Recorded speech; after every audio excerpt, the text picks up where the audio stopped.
بسم الله الرحمن الرحيم. الحمد لله والصلاة والسلام على رسول الله.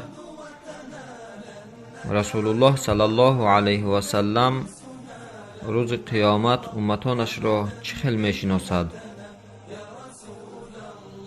روز قیامت تمامی امتان روی زمین از عهد آدم علیه السلام تا روز قیامت جمع آورده می شوند. رسول الله صلی الله علیه و سلم گفتند: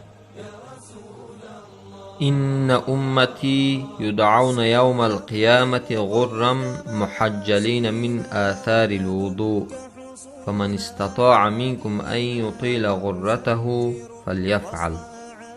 رواه البخاری.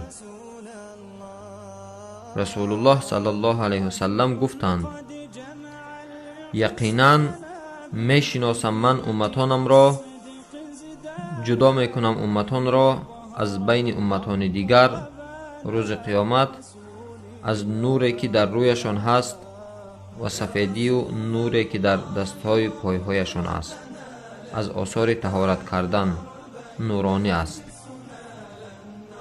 غرن یعنی پیامبر اکرم صلی الله علیه و سلم نوری روی امتانش را تشبیه به سفیدی که در پیشانی اسب است تشبیه کردند، مانند کردند. و محجلین، تحجیل، سفیدی که در پایهای دستهای اسب ها هست اون را میگویند.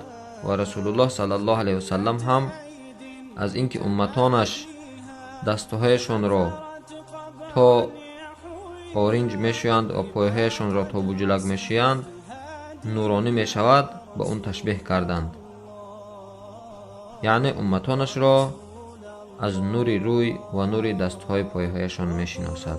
روایت امام بخاری.